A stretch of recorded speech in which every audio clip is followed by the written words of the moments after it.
Hello and welcome. My guest today was elected as the Plymouth County Register of Deeds in November of 2000. He's an attorney, licensed to practice law in the Commonwealth of Massachusetts. Prior to being elected Register, he was a partner in the Brockton law firm of McCluskey, Units, and Buckley. In 1992, he was elected to the Board of Plymouth County Commissioners. He served 4 years on that board, including 2 years as chairman. He has also served as an assistant city solicitor for the city of Brockton, an administrative assistant to the mayor of Brockton, and a legislative assistant to Congressman Brian Donnelly in Washington, D.C. He's a graduate of Boston College High School, Phillips Academy, Tufts University, and the New England School of Law. He's the past president of the Mass Registry of Deeds Association. Please welcome Registrar of Plymouth County Deeds, John Buckley. John, thank you for coming. Appreciate it. Always great to see you, Matt. Well, this is, as you know, this show is really about educating the folks about how government works, particularly from the state level to the local level. And we haven't really done a show on the county level yet. So I appreciate you coming on to kind of talk about this and, really try to educate people on how county government intersects with state government. But before we go further with that, we always like to know a little bit more about our guests. I gave you a pretty good intro there. Sure. Anything else you want to add about who John Buckley is? Well, I grew up in the town of Abington. I moved to Brockton later when I took a job with the mayor of Brockton. But Which mayor was that? Cal Pitaro. Oh, okay, okay. Cal served for 6 years as mayor. Okay. I worked for him for 4 before I went into the private practice. So I've been involved in Brockton after I moved from Abington for many years. And you mentioned I was an assistant city solicitor. I was practicing law right in the Campello section of Brockton. In fact, I was there yesterday. They did an event yesterday. I was with your colleague, Jerry Cassidy. Oh, nice guy. Over at something for Keith Park. Okay. They're renovating Keith Park, which was, the Keith family is a huge family that settled from Scotland in Brockton when it was Bridgewater, then the parish of North Bridgewater, and then city of Brockton. So that part of my life has gone by. You kind of miss the camaraderie of practicing law, but I was elected in 2000. We've been doing a lot of modernization efforts that we're going to talk about today. But I live in Brockton with my wife and 3 children. They're all kind of coming out of the nest and moving on. And is that a great thing? It is a good thing. My last one left to go to BC as a freshman this year. My other 2 have jobs elsewhere, all in Massachusetts. Actually, that's great. My son is in New York City, but they're all around. Nice, nice. Yeah. So, so let's talk about the, what is the Registry of Deeds? What is its function? So we are the county agency that is responsible for recording and preserving all land records for the 27 communities of Plymouth County. So it's land records? Land records. Okay. So the county itself was founded in 1685. There were land records from the original colonial days, from the 1620s to 1685, many of which were land records. But the ones under our domain as the county registry began in 1685. And obviously, over all those years, Plymouth County's gotten more populated, way more property owners and properties. And so our work has expanded based upon the number of properties and the number of documents that we take in. So you said 1685. Was that one of the first ones in probably the country? County form of government? The colony was the first in the county. There were other counties that separated off from their colonies earlier as counties. But our land records, as you know, from the colony days, are some of the basic foundations of American government. Can you talk about some? Because I saw some of those recently with you. Fascinating. So one of the great things that I've been involved with the support of the county commissioners, we ended up getting a grant, from our technology fund to build out a temperature and humidity controlled vault upstairs at the registry with a reading room. Which is on Oberry Street. 50 Oberry Street in front of the trial court, across from Mary Lou's. Everyone knows Mary Lou's. Everyone knows Mary Lou's. But they know Mary Lou's. Yeah. And on the second floor, it's a 1620 room. It is a room that people can go in and research documents with permission. And we have in that vault all of the votes of the colonial court, wills. We just had Miles Standish will on display. The vote of the colonial court to establish trial by jury in America, coming from the English tradition in 1623. We have the first public works project in America. The colonial court voted that 10 men at a time would dig a canal 10 feet wide and 8 feet deep through the Cut River, which goes from Duxbury Bay over to Green Harbor. Okay. So the ships wouldn't have to go around Gurnett Point, where there were a lot of shoals. And so every member of the colony had to do that work by hand. And if you drive from Marshfield, from Green Harbor, out to Duxbury Beach, you'll notice there's a river there that you cross over, and that is the Cut River. So things like that are really firsts in America, and we display them on a regular basis. A lot of folks from around the country, when they do research for books, they always want to see the primary source, which are those records. And we had a woman from Virginia who's head of the Mayflower descendants come in last week. The perfect timing with Miles Standish will being on display, and looked at some other documents. And a lot of this will be coming forward more often with the 400th anniversary. I was going to ask you about that. Now, are you folks getting tied in with the 400? We are tied in. Will some of this be prominently displayed during the 2020? We'll be working with Pilgrim Hall. We'll be working with the Mayflower descendants. We'll be working with the bar associations. Clearly, they're very strong believers in trial by jury, and the fact that it happened here with a number of people sitting down in a place that would look like Plymouth Plantation, discussing it. And the pretty interesting thing about that document is they were writing their decision, and it was going to be 12 men in a jury, trial by your peers, and they actually put 12 men.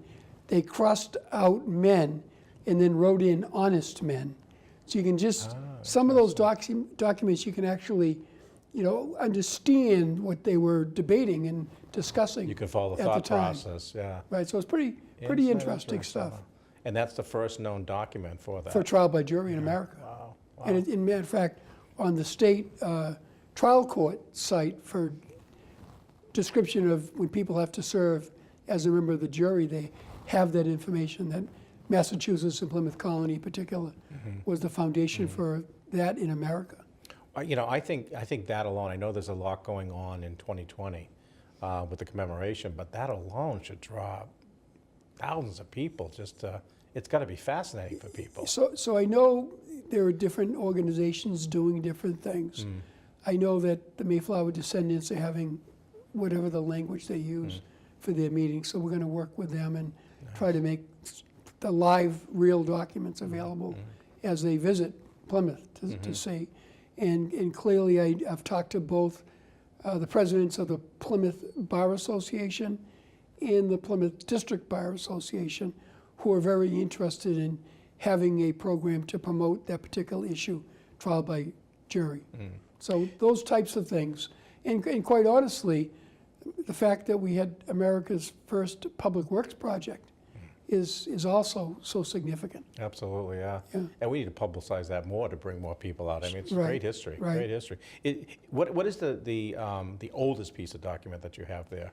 Well, the oldest one is a document in the handwriting of William Bradford. William Bradford was the second colonial governor after John Carver passed away. And he was colonial governor for decades, I don't know the exact number of years, but so he was very involved in the whole running of the government when he was asked to step up after the death of Governor Carver. And the first document is in his handwriting, which is a layout of land as Leiden Street comes up to where the street comes up the hill to the street Street. where they were all settled at the time, up to the square. And his handwriting document is a drawing of those layouts of the land. It's pretty Wow, interesting. that's impressive. That's impressive. Yeah. So, so let's talk a little bit about, again, the Registry of Deeds, and I know you said it's land documents, but Yeah. how does somebody, I mean, what's the process? How does that actually work? Well, if for everybody's deed, mortgage, anything related to loans that were recorded against their property, liens that are recorded against their property, a homestead that somebody might file to protect their property, everything gets recorded under the Plymouth County Registry of Deeds, actually the Plymouth District of the Registry of Deeds.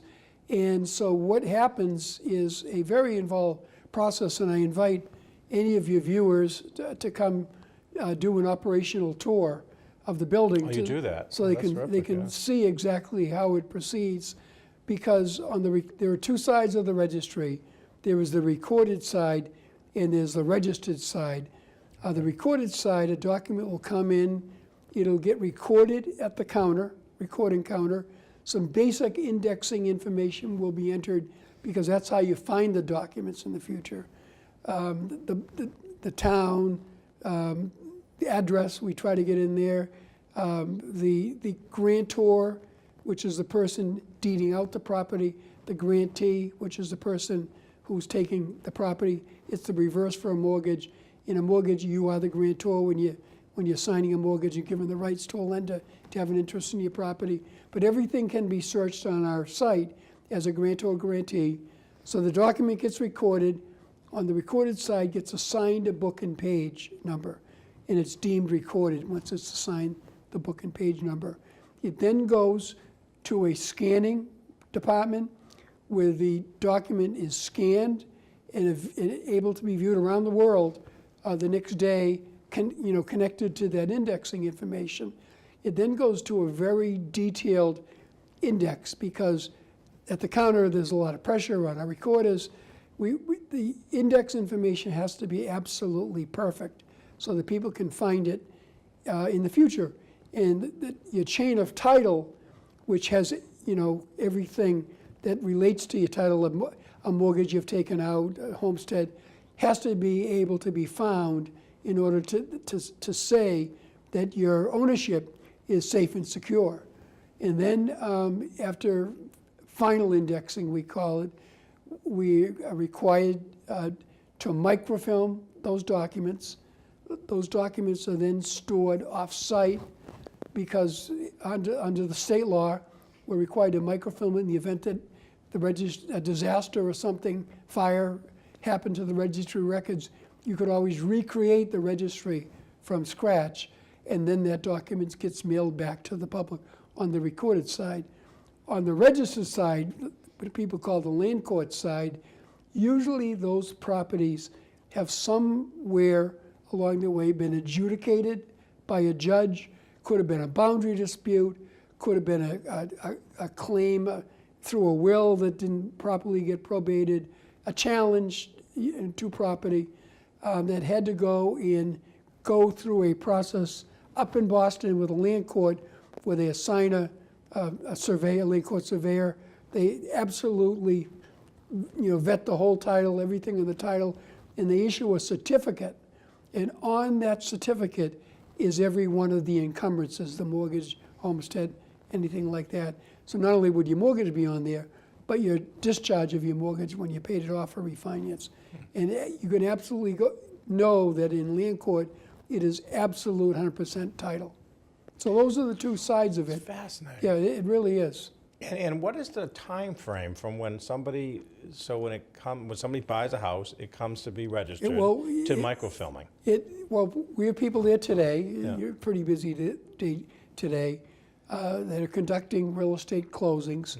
So they'll walk down today and record it so they can release funds on the property. So the sellers get their check, the real estate people get their check, and the buyer has absolutely title with a book and page. They know they currently own the property. So it probably takes about 6 weeks to get through the whole process. Oh.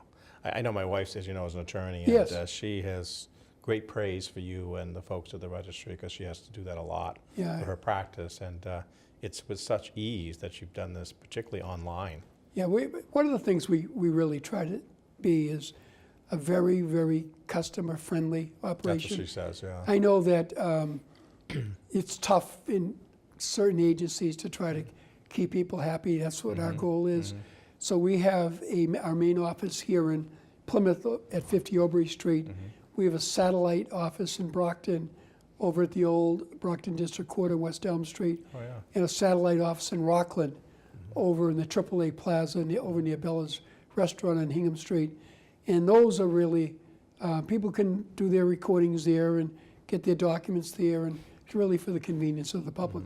We bring in about $35 million a year in filing fees and deeds excise taxes. Obviously, not all that goes to the county, as you know, but people, the property owners and the landowners of Plymouth County do pay that amount to run that system, so we really want to give them the service they deserve. Sure.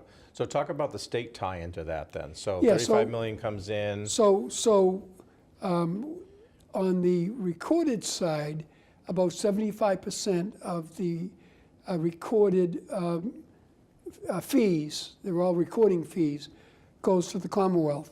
Now included What in that, percentage is that? about 75%. 75% goes to the Commonwealth. Included Okay. in that was money we collect for the community preservation fee. Okay. And there's when Governor Romney years ago added recording fees, increased recording fees for the state general fund, some of that money goes right to the state general fund. There's a $5 fee that Registry collects, sends in, and then gets approved for technology improvements. But most of that money goes to the general fund. On the land court side, the sales of those properties, only 10.625% is retained by the county. Okay. The remainder goes to the state general fund. Okay. And the oversight for the, or I guess it's oversight is the right word, is Secretary of Commonwealth, is that? Well, the oversight of the registry are the county commissioners. We're county Okay, registry. county commissioners, okay. We do Okay. have an involvement with Secretary Galvin relative to standards for technology. And clearly, when we put a technology request in for improving monitors or try to get land records back further in time, we submit it to the Secretary of State's office and the state ITD director, and they both have to approve it. And then we submit it to the legislature, to certain committees in the legislature through the clerks. And there's a tolling period, and if no objection, we get that money Okay. in the mail from the treasurer. Because we send the money we collect for technology to the state treasurer's office. Okay.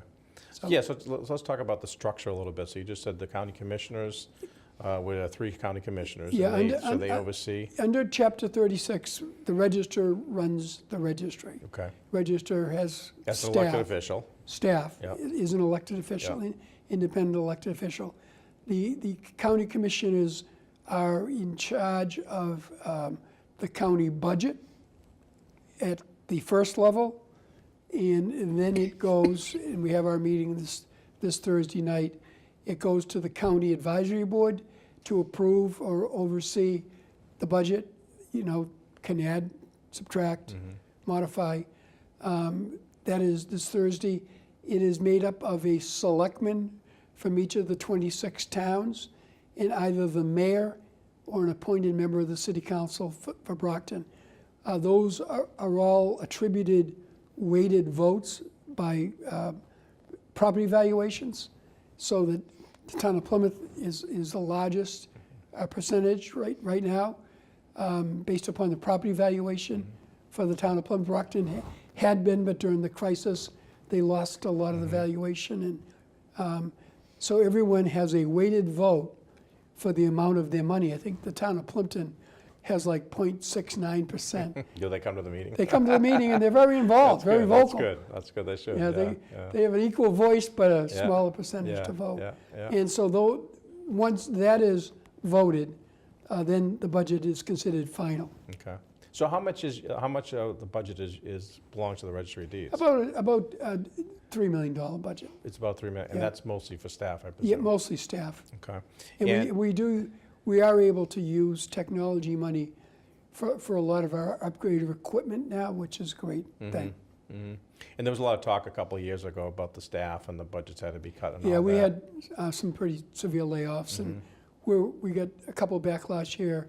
We hope to get a couple more back in this year's budget. In this year's budget, good. Yeah, Good. and we got some overtime coming in this budget to try to get to some of the backlog and cut that mailback time and things like that. Because you're really a revenue generating agency, Absolutely. so it's important to have the bodies there. Right. I mean, you can do a lot of technology, but you still need bodies. Yeah, we are, people oftentimes call us the cash cow of the county, but quite honestly, our main function, our main responsibility is to serve the public, but to make sure their title is secure. And so one of the things we do is not only accept documents, there are many times we reject the filing of documents. People will come in all the time that are disgruntled contractors. They can't just walk in and put a lien on somebody's property. There are certain statutes. There are specific statutes for contractors as long as they have done a contract in advance and the money was set out and they file something in advance, and then they can file a lien if you're a contractor. But somebody that just happens to owe you money has to go through the court and get a judge's decision before it gets I recorded. see. So the structure within the registry, so there's you as the registrar. Yeah, I have an and I saw assistant there's the assistant registrar. registrar, yeah. I And that's actually- appointed, that's appointed. He's appointed by me. Yep. And some quirk in the statute is approved by me, hired by me, but I have to go and get approval of a Superior Court judge. Oh, Just something, interesting. it's always a Yeah. nice visit, Yeah, right. Judge Gaziano, Frank Gaziano, Oh, yeah, sure. was still in Superior Court when Tim White and I went over there last time, Yeah. my last election, and it was fun to talk to him, and now he's on the Mass SJC. Right, exactly. I saw Ma- that. I saw that. Plymouth I saw County that. Yeah, I guy saw from that. Situate. Yeah, that's great. And so how many other employees do you have now? We will have 37 Okay. after this budget. And I assume the majority are out of Plymouth? Most live in Plymouth. Most are in the We Plymouth have, office. they're all over the place, but because of the convenience of Plymouth, Plymouth has the highest number of Yeah, employees. yeah. And how old is that building in Plymouth? Well, we still call it our new building. Yeah. Because when I got elected, our 1904 building over on Oberry Street, Yeah. which was beautiful in its day, was totally unable to handle the changes in technology. It was handicapped inaccessible. It needed a change. So in 2002, it had been vetoed twice by Governor Cellucci. And so Tom O'Brien was a state rep at the time, and doesn't like me to say this, but he had that bill in his jaws like a dog and shook it till it got done. But he got it done. But he got it done three times. Yeah. And then I have to say and give Senator DiMacedo the praise for the second part of it, because he went to Governor Jane Swift and said, "Look, this is a good thing for Plymouth. Cellucci had vetoed it twice. Just let it go." So we were able to do it, and we were able to build. It's a self-funded building. We're about 6 years away from paying off the 20-year bond. It'll be completely debt-free, paid for by charges that we do Yep. on recordings. And so it'll be about a 14, coming up on a 14th year. Wow. And, And so after that is paid off, You what know, happens to the funds at that point? some of the charges will diminish. Okay, that's good to know. Yeah, That's yeah. good to know. That's good to know. I noticed on your website that there's something called a monthly report that you do. Yeah. What is that? Well, if people want to get our monthly newsletter, just send us an email or call Tim White, my assistant, at 508-830-9290. Our website, by the way, is plymouthdeeds.org. People can search it, records on that themselves, or Yep. get more information. And What sort of information is on there? well, certainly all their property information is on there. Okay. They should be able to go on and check whether they've had a mortgage that they thought was paid off, that there wasn't a discharge recorded. They should be able to, look and make sure nothing's on their title that shouldn't be. And we do have some of our historical documents available. And basically, you can search everything. We have a linked index right now that we're going back in time with every single document back to 1868. That'll be going back to 1685. Okay, okay. We're about ready to wrap up here, but I also wanted you talk a minute or so about your cable show. Oh, sure. You have a show here. Yeah, I've done a show for a number of years, the Yeah. Register's Report. Yeah. It's a report on the previous month's numbers, Okay. and then I'll have a guest relative to real estate. Many times, title examiners, real estate brokers, closing attorneys to walk through people what they will see at a closing, commercial brokers, anybody involved with real estate, and just to try to let people know, what they should be aware of. We've had, again, surveyors. I had appraisers a couple months ago. It's done once a month based upon the numbers. First segment of the numbers, second segment's a guess, and third numbers, we have what we call our notable Plymouth County Registry Deeds notable land record collection, which is also on the website. And there's a whole number of Plymouth properties on there. Great.